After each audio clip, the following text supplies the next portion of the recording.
A small stretch of sea that separates England from the rest of the world, and it's got to be partly responsible for what England and the English are all about.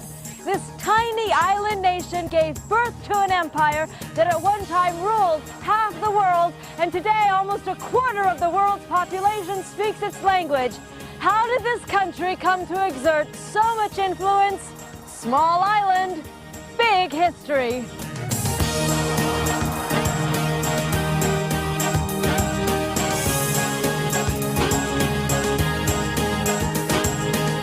England is a densely populated country that sits at the edge of continental Europe, where evidence of civilization dates back to 7000 BC. I begin my historic journey at the site of the Battle of Hastings. Then I travel along the coast to Brighton. I make a quick stop in London, and then on to the Yorkshire moors, and then up to England's northernmost border. In Liverpool, I take a ride on the Magical Mystery Tour, and I end my journey in the West Country at the mythical birthplace of King Arthur in Tintagel.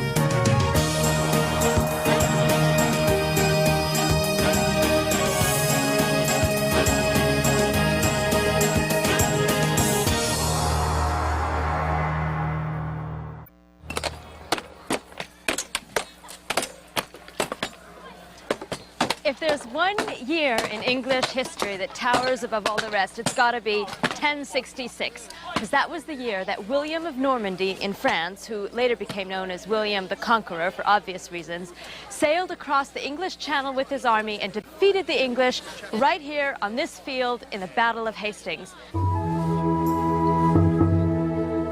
This momentous occasion is faithfully reenacted every year, and just to get you in the mood, Saxon and Norman tent villages are painstakingly reconstructed so you can get a taste of what life was really like as you wait for the battle to begin. So this is chainmail. This is chainmail. This is one of the best protections from our period. Wow, it's heavy, isn't it? Oh, would you like to try some on? Oh, I'd love to try on some chainmail. All right. Did people think it was sexy to wear chainmail? Like, did women wear it in their boudoir? You answer that question yourself in just a moment. Oh, my goodness gracious, this is very heavy. Oh.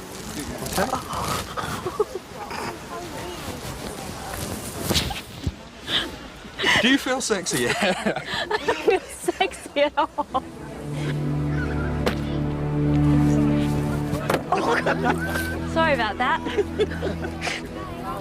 That's Harold, the King of England. Hi, Harold. Hello. Hi, I've never met a king before.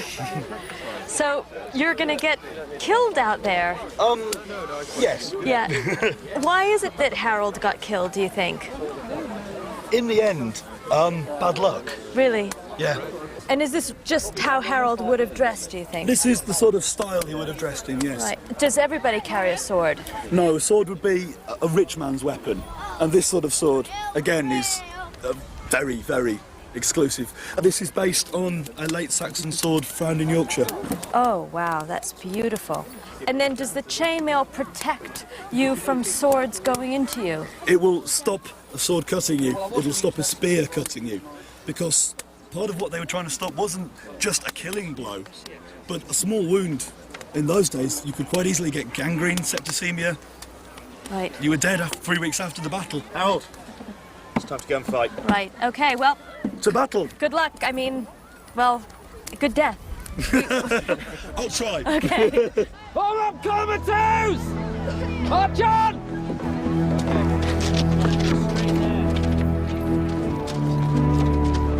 Normandy! These are the Normans.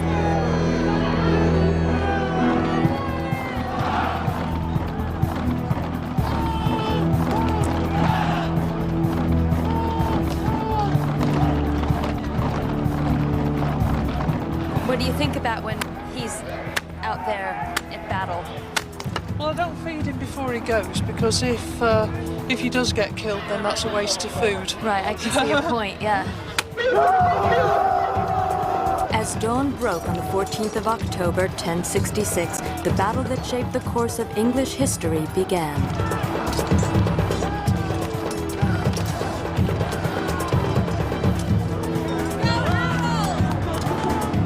Evenly matched with about 3,000 soldiers on each side, the Saxons, who were the English, and the Normans, who were the French, battled all day until finally King Harold of the Saxons was killed. William of France then took over the throne. Well, Harold's down. I guess it's the end. It was all kind of inevitable, really. Since the Battle of Hastings, England has never been successfully invaded, though many have tried. The Channel and the steep white cliffs that line much of the southern coast provides a natural barrier. Today, they provide some of the most stunning coastal walks in England, but the cliffs here at Beachy Head have many uses. This is the world's most popular spot for suicides. It's just very compelling. You know, you just want to look over the edge. The thing is, though, this chalk crumbles very, very easily, and sometimes the cliffs just give away at a moment's notice. And it's actually really stupid getting this close to the edge, especially on such a windy day. Less than 50 miles west of Hastings is the seaside resort of Brighton. By the mid-1800s, Brighton was booming, and this little uninvadable nation was becoming the biggest cultural and commercial invader the world had ever seen. The British Empire was expanding halfway across the globe, and its colonies were creating great wealth. And when there was money to spend, Brighton was the place to spend it. It's funny to think that back in the 1800s, this is where England's well-to-do came to play. And the grandeurs faded a bit, but you get the feeling of what it might have felt like back then, a sort of 19th century Las Vegas, Monte Carlo kind of a thing. Today, Brighton still boasts a working vintage penny arcade, the pinball parlor of the past. Electricity is life. Mild electric shocks first became popular as a medical tonic in the 18th century. It is electric. It is electric. Oh, I don't like that. Prisoners at work. It looks like this one was made in 1863. Oh, wow, the door's opening. And this guy is doing something with a carpet. Maybe they built this so that people wouldn't do crimes, so they could see if they did a crime, where they would end up and what they'd end up doing. Oh, I see. Oh, I see what the butler didn't see.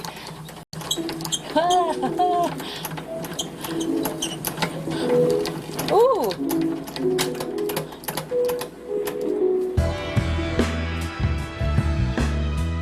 Brighton's fortunes started back in 1811 when the Prince Regent, soon to become King George IV, built this fantasy pavilion as a holiday home.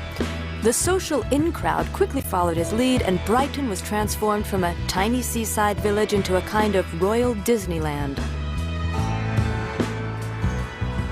A tour of the pavilion will give you a pretty good insight into one of England's most flamboyant rulers. Justine, this is the music room of George IV. It does give you somewhat an idea about the man, does it not? Very indulgent. And why is there so much Oriental stuff going on here? Exoticism was gripping the Western world firmly. And that, Justine, is the reason that you get a building which is Indian outside, Chinese inside, and completely wrong in both cases. So what kind of person was he? Complex, as capricious in character as the building is to look at. Well-educated, charming, good-looking. I mean, you're talking Tom Cruise, eat your heart out. Broke the heart of every girl. Was he married? Twice. Once secretly and once officially. His first wife he loved, Maria Fitzherbert. His second wife he loathed, and she him. That's the classic. When he was staying at the pavilion and was told that Napoleon had died, the courier said, "Sire, your greatest enemy is now dead." His reaction? By Jove, when did she die? We have now arrived. Look at that bed. It was not actually his bed. He didn't sleep there? He would have fallen straight through that bed. He gained a few pounds on weight as he got older. He was the master champion in drinking. But the bedsteps were his. So is there an ensuite bathroom, or how did that Yes. work? The water for the bath was pumped in from Brighton Beach, so it was seawater heated to a comfortable temperature. He was lifted in, sitting on a chair, and then they called for Saki Den Mohammed, the royal shampooing surgeon, who washed the king. You laugh, but Saki Den Mohammed introduced the word shampoo into the Western world. The word shampoo comes from Brighton. Today, Brighton is the weekend retreat for Londoners. Is this first class? No, it's me. Brighton is only 53 miles from England's capital. The train journey costs about $20 round trip and takes just over an hour. The capital city of London, or Londinium as it was once known, was established by the ancient Romans in the 1st century AD during their 400-year occupation of England. Since then, it has grown just a little. With a population of 12 million, London is now the largest city in Europe.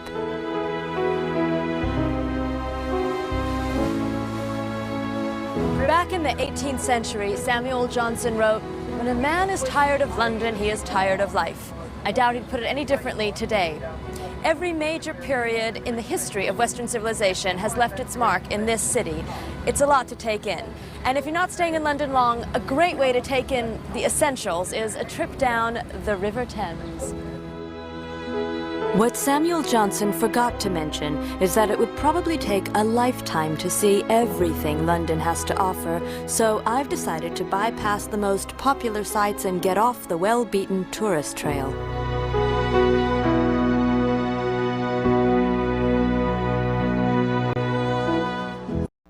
In many ways, this neighborhood is the heart and soul of London.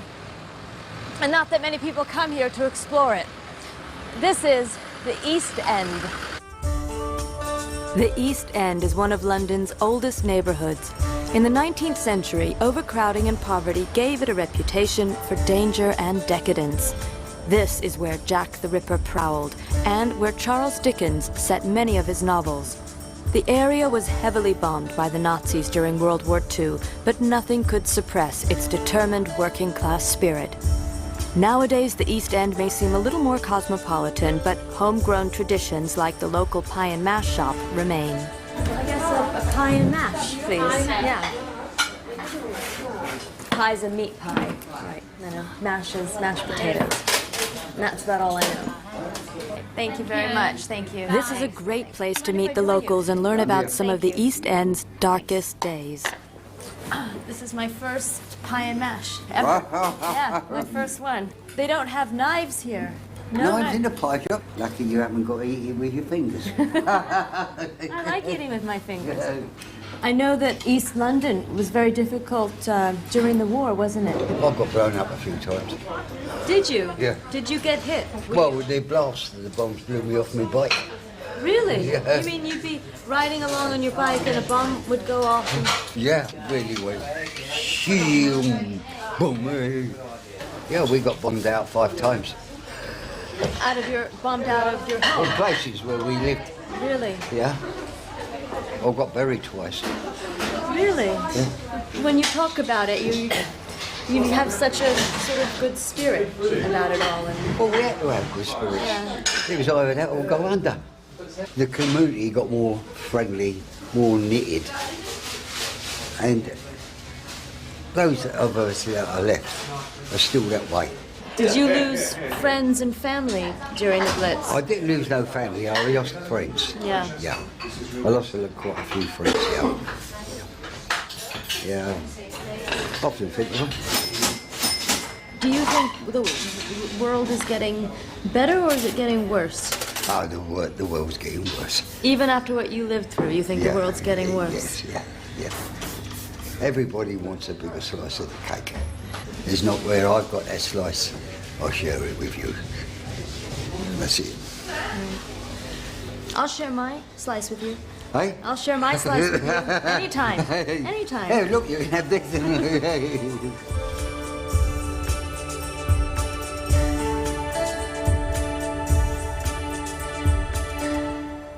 If you've got some time on your hands, then there's a great way to get around England that not that many people know about, and it's been used for hundreds of years. This network of canals extends all over the country, and for just a few dollars a day, you can take a narrowboat from anywhere to just about anywhere. And what's great is you find these hidden secret parts of England that you just wouldn't be able to see any other way. And I think this is the... Is this the Stokey or the Stocky? Yes, Stokey, yeah. Stokey. I'm Stokey, the boat's Hi. Stokey. I'm Justine. You're Justine? Yeah, Hello, you're Justine. John? I'm John. That's John. I'm John. And That's Bryony. hi, Bryony. Hello. Hi, nice to meet you. And you. That's Bryony.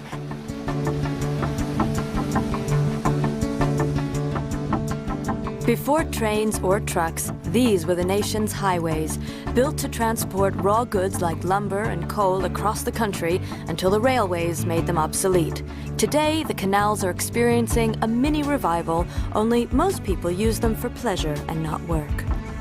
This is just such a beautiful way to travel. It's England at its best, there's no doubt about it. There is no way now that Bryony and I could live in a city or a town, a built-up area. You live in San Francisco. I'm sorry, you can keep it.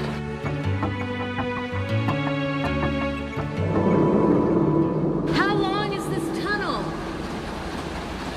About 3/4 mile. How did the boats get moved before you had a diesel engine? They were pulled by horses. When you came to a tunnel, the horse went over the top, and then men were employed to what they call leg the boats through the tunnel. You'd have 2 men, possibly even 4, who would lay on the roof of the boat with their legs in the air and push their feet against the roof of the tunnel and leg the thing through. They'd part their legs. They would literally move the boat Yeah, along with their feet. Yeah, leg power. That's where the term leg it comes from. Leg it. Leg it. Like move it. Move leg it. Hop it. Go away. Leg it. We're going through a tunnel. Push, boys, push. If I only knew the words. I'm taking the canals north to Yorkshire, where I'll continue overland across the moors to Whitby before reaching Hadrian's Wall on England's northern border with Scotland. Yorkshire is the largest region in the country, and I intend to cross it in style in England's one and only Hotel on Wheels. Hi. I guess you're the double-decker bus. Yeah, welcome to double-deck travel.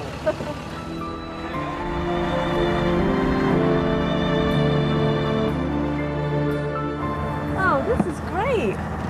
Hi. Little dining area. Yeah, this is where we sit and travel. This is where you have breakfast. Fantastic. Steady there, right? Wow. Okay. It's a Keep walking down. You're at the cabin at the end. Right. When was this built? 1957. She's 42 years old. Wow. This is your bathroom. You're in the cabin here. It's the bathroom. And that's your bathroom with a shower, the Oh, toilet. gosh. It's all the doors. Right. Wow. Is that for everybody on board? No, just the 2 cabins upstairs. We have another one So downstairs. how many people fit on We take 8 altogether. 8? That's your cabin straight through there. Right here. Yeah, just open the door. Okay. When you get in there, yours is the top bunk. This is great. Okay, you comfortable there? Yeah, very Okay. comfortable. There's your bag. Thank you. There's your wash basin. Right. There's your wardrobe. Oh, fantastic. Have a pleasant sleep. Great. Come and join us for a coffee up front when you're ready. Oh, okay. right. Okay. Bye-bye. Thanks. Bye. 554 square miles of Yorkshire is covered in low brushland called moors. Hundreds of years ago, this was all forest, but the trees were cut down so that sheep could graze. The moors are now a thriving home to flora, fauna, and of course, Yorkshiremen. So what makes Yorkshire distinctive? Yeah, Why? it's the Yorkshire How? people. We're supposed to be sort of a hardy group of people, you know what I mean? We've got a reputation of being rather dour. The Yorkshireman's nickname is actually a tyke, a T-Y-K-E. Now, if you actually look in the dictionary what a tyke is, it's a churlish mongrel dog or person, ill-natured.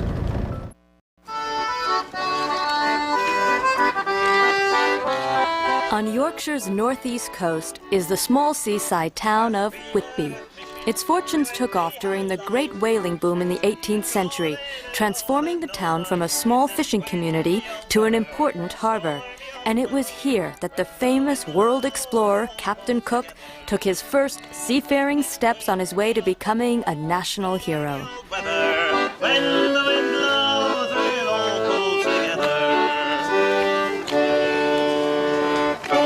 Towering over this very quaint, very cute little town of Whitby is this Gothic abbey in St. Mary's Church, and I've been wanting to go up there all day, and now I found I have to climb up 199 steps to get there. 3, 4, 5, 36, 37, 38, 54, 59, 60, 60, 80, 81, 82, 83, 142, 87, 198, 199.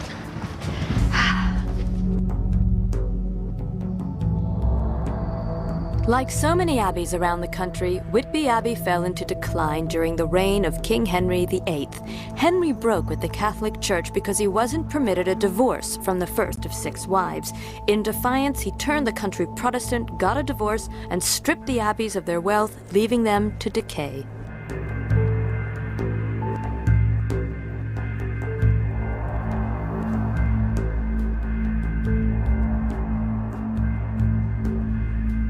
Whitby's eeriness makes it a mecca for Gothic horror fans. After all, it is the setting for one of the most famous horror stories of all time, Dracula.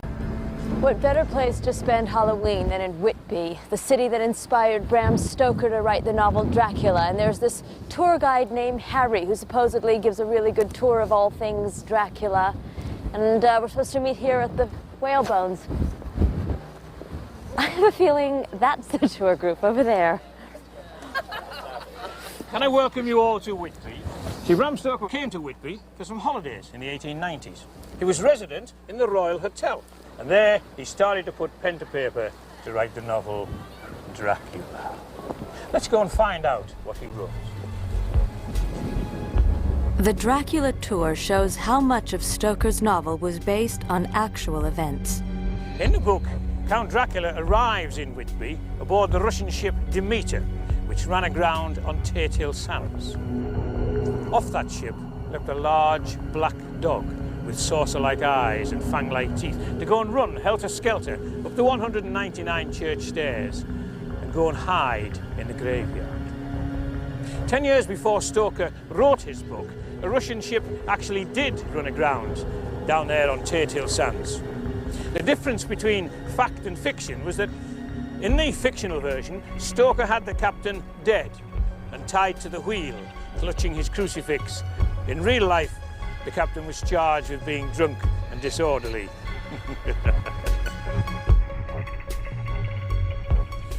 Welcome to the Screaming Tunnel. So said because if you venture in here after darkness has fallen, you might meet you know who.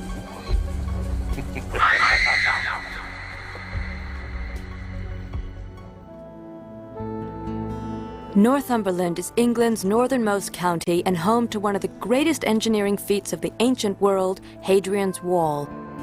The wall was built by the Emperor Hadrian in the 2nd century AD. For the Romans, it clearly defined the northernmost borders of their empire. For the English, it represented the awesome power of the Roman army. To the ancient Romans, that was wild, savage Scotland, and this was England, a place the Romans felt they could civilize more easily. Hadrian's biographer wrote that this wall was built to separate the barbarians from the Romans, and symbolically, this wall represented the end of the expansion of the Roman Empire. And today, nearly 2,000 years later, this boundary between Scotland and England hasn't really changed all that much. The wall stretches 73 miles from coast to coast. Patrols were stationed every quarter mile and gateways every mile, allowing the Romans not only to ward off barbarians, but to control and tax trade across the border.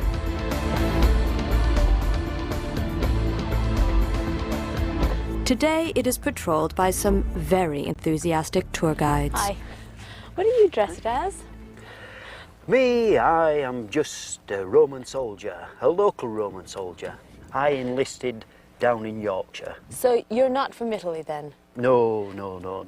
The Romans conscripted you when they came here. Is that how it works? Well, not really conscripted me. I just volunteered. I thought, well, they have a lot more than I have. I think I'll have some of that. So what's your name? Jefficus. Jefficus. Jefficus. What is that? That is the cornu. This is the thing that really told us what to do. This got us out of bed in the morning, no problem whatsoever. Do you want to have a go? Sure, yeah. Righto then. I've never played a corn... Yeah. What's it called? A cornu. A cornu. Yeah.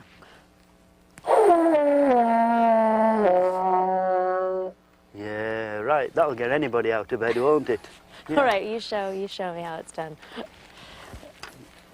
Basically, it should be something like this.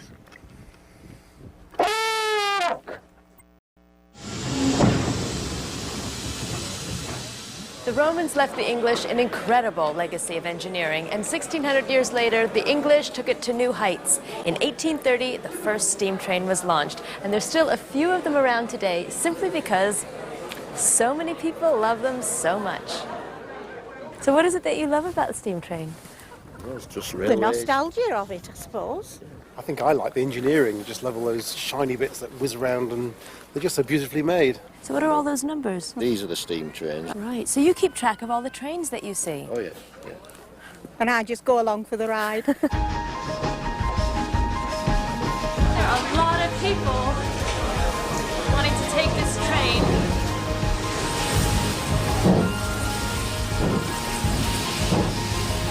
I'm now traveling south on the Carlisle to Settle Railway and then west to the coastal city of Liverpool.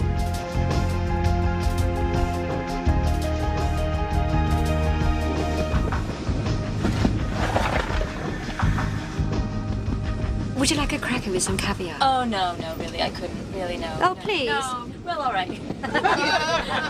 Thank you. By the time Queen Victoria took the throne in 1837, Britain was the greatest power in the world, and the steam train was a potent symbol. Goods could be transported faster and cheaper, and people could travel in a speed and luxury never before dreamed of. Britain was leading an industrial revolution, and the Carlisle to Settle Railway was one of its impressive achievements.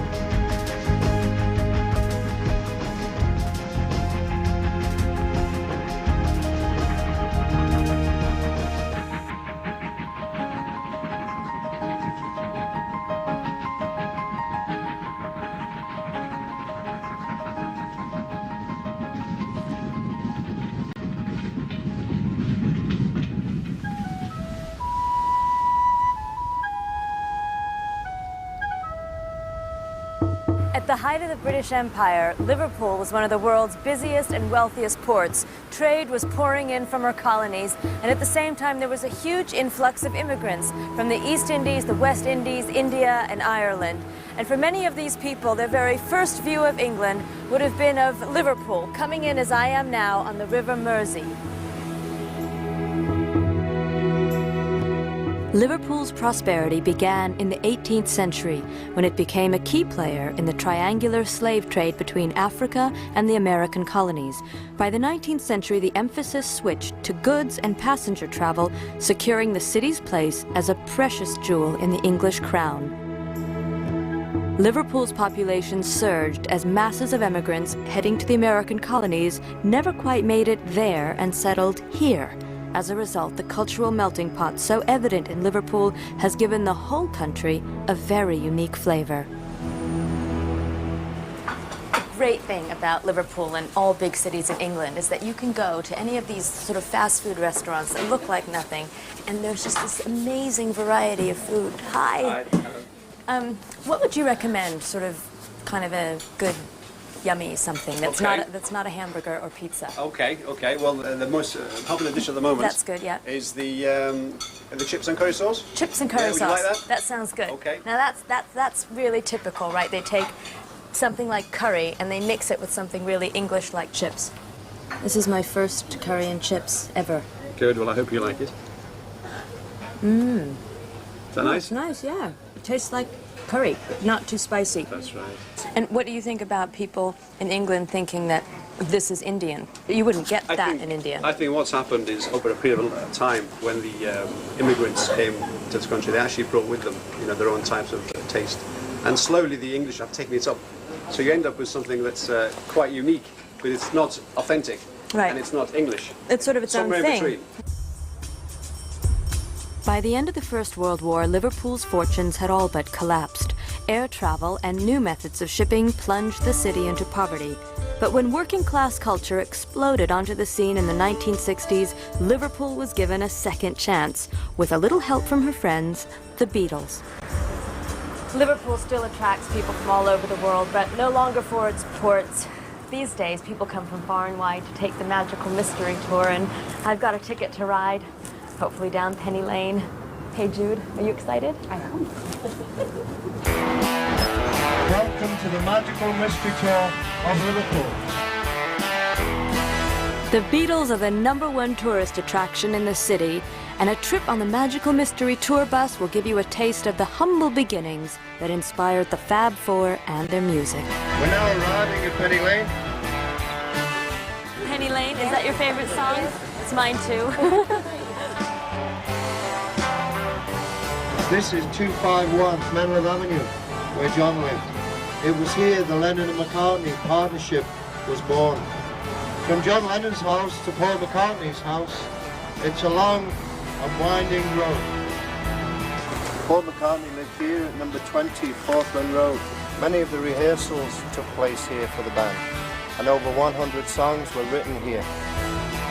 When did you see the Beatles? I saw them in 1964. Were you one of the screaming girls? I was. I didn't intend to be. But we were just carried along on a huge wave of hysteria, really. What do you think it was about them that you know, made people so crazy? I don't know. They had a presence. They had a real stage presence. And they seemed ordinary. They, you know, they didn't seem like big stars.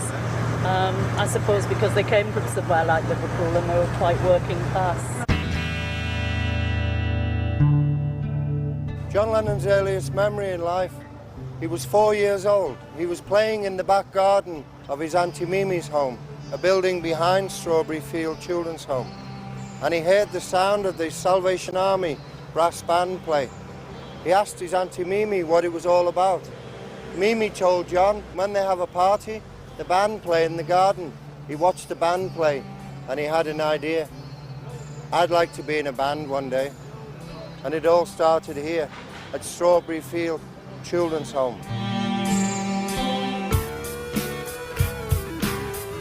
Over 400 local bands played in Liverpool at that time, and I was the best drummer in Liverpool, but the Beatles wanted Ringo. It could have been me.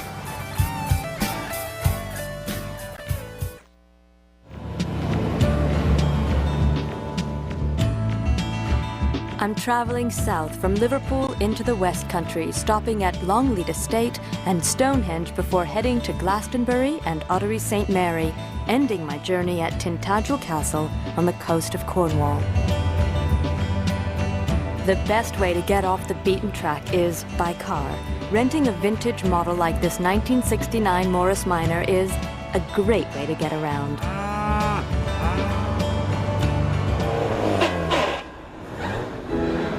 As working-class culture boomed in the 1960s, the fortunes of England's upper classes were on the wane. Taxes and declining public support forced much of the aristocracy to open their homes to a paying public.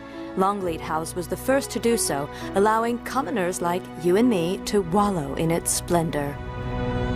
His lordship, the 7th Marquis of Bath, actually still lives here, and I have heard that on occasion it's possible to bump into him on one of these tours. I've always wanted to meet a Marquis. Hello? The house was built in 1568 for Sir John Thynne and is considered one of the finest examples of Elizabethan architecture in the country. Knighted in 1547, Thynne saw the house as a fitting seat for his newly titled family. Here we are in the Great Hall, which is... Very great. It's the only really Elizabethan part of the house. Everything else was slightly altered as time went on. And what do I call you? Alexander. Alexander. Yes? Do I call you Lord Alexander or Marquis Alexander or... I'm happy with Alexander. Really? I don't have to curtsy or anything? No, Okay. I can't manage to bow. But you are a Marquis. Yes. So what's the difference between a Marquis and a Lord and a Duke? Well, Lord covers the whole range. although you don't normally apply it to a duke. It goes down well from king to prince to duke to marquis to earl to viscount to baron to mister. Here we have the family tree. That goes right the way back. The earliest name on it is Tacitus, the Roman historian. But there's lots of other names like Charlemagne. You're a descendant of Charlemagne. Just amongst others. Well, there's William I, there's Harold, both Harold, of them. Yes. like the 1066 Harold. Yes, yeah. They were fighting there and they were both grandpapas. That's extraordinary. And so where are you then? You Oh, are right down, fairly near the bottom. Alexander Thynne, 7th Marquis Yes. of Bath. That's you. Yes. Right. You are English history. So, Alexander, why did your father choose to open his home to the public? Oh, to keep the roof on, I suppose, is the concise answer. That it's very expensive to keep all the repairs going, and to think of doing that without there being money coming in somewhere would have been something he couldn't have sustained.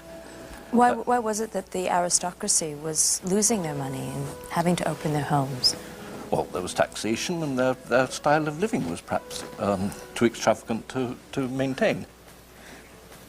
This is the part of the house where I live. You did all this stuff? Oh, yes, I do all the murals. I do and choose the colours for the walls.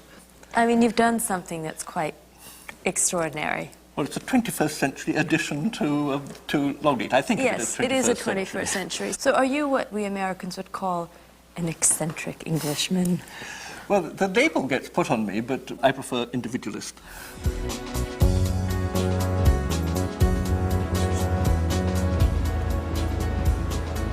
As the Marquis of Bath will tell you, the West Country was once the Anglo-Saxon kingdom of Wessex, an area steeped in mystery and legend. This is the mythical heartland of the country and home to some of the earliest signs of civilization in the world.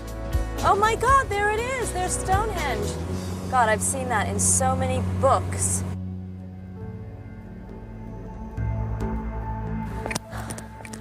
I just got here. It's closing in 10 minutes. Oh, they're incredible. These are believed to have been built like 3,000 to 5,000 years ago, and nobody knows who built them or why. Some of these stones came from hundreds of miles away. It's a big mystery. Ancient burial ground, holy temple, astronomical observatory, or alien landing pad, whatever Stonehenge was, it is truly awe-inspiring.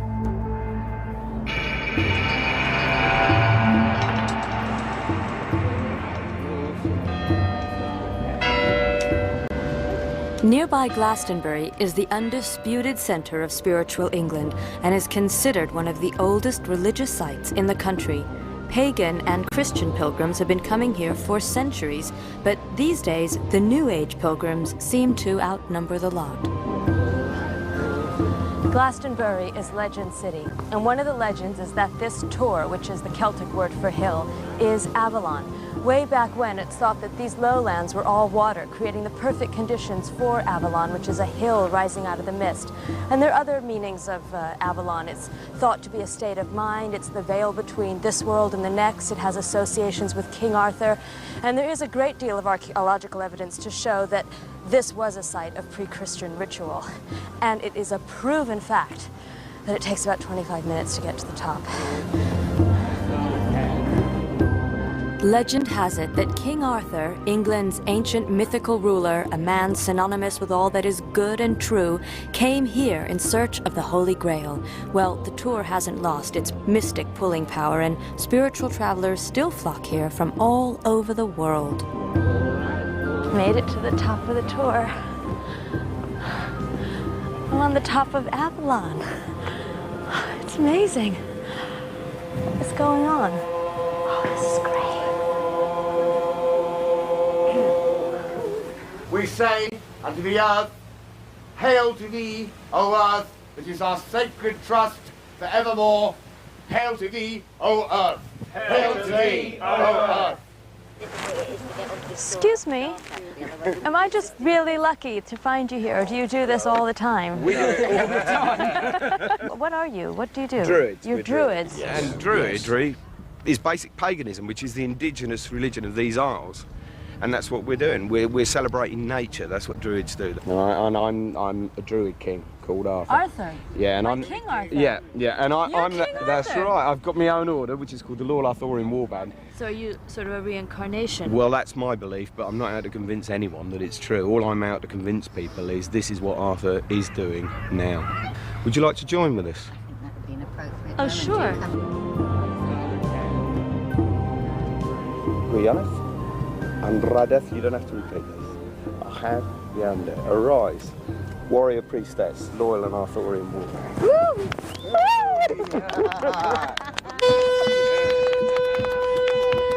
Swear by peace and love to stand, heart to heart and hand in hand.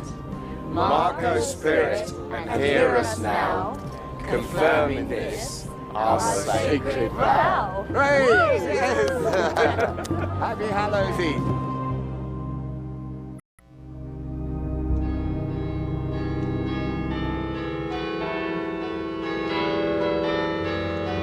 Pagan rituals have a sneaky way of turning up in most celebrations in England, and the traditions in Ottery St. Mary in Devonshire are no exception. This might look like a peaceful Devonshire town, but tonight all hell breaks loose. It's Guy Fawkes Night, the biggest national celebration of the year in England, and this town is famous because it celebrates it in a rather unusual way, and I hear it gets very messy, so I thought to dress appropriately. Happy Guy Fawkes! Thank you. Have a good night.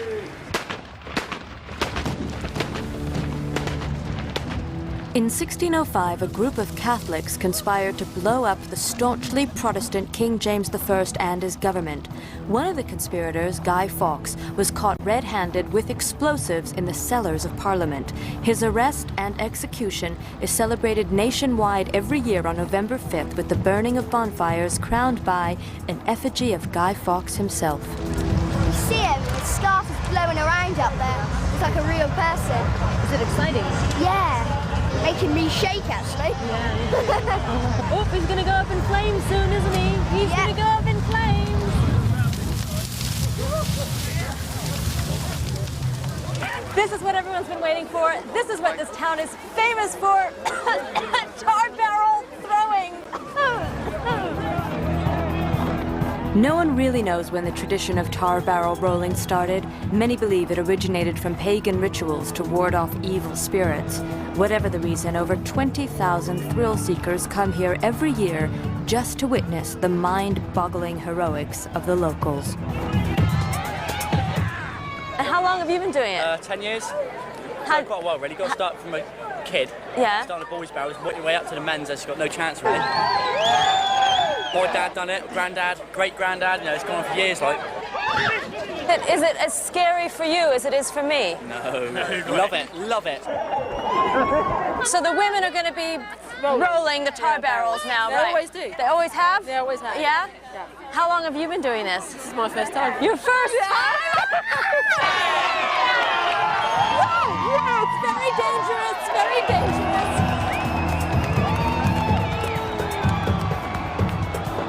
The grand finale begins at midnight in the main square when the big daddy barrel of them all is carried around until it drops.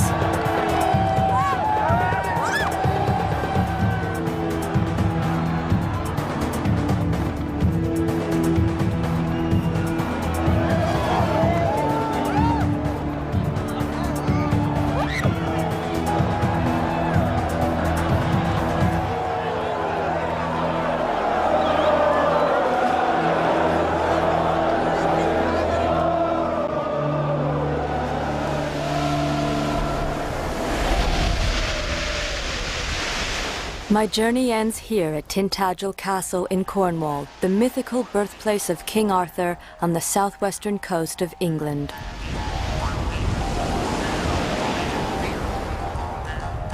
This seems a fitting place to say goodbye to this small island. The thing is, the more I travel, the bigger this island seems to get. And no matter where I end up, there's always some really good story to tell.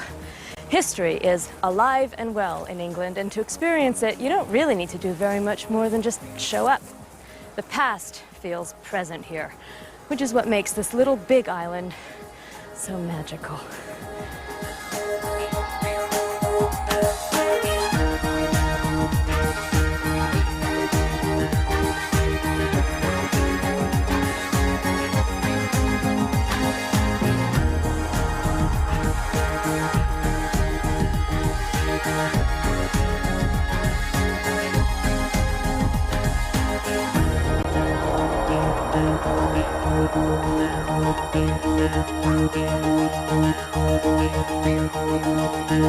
Thank you.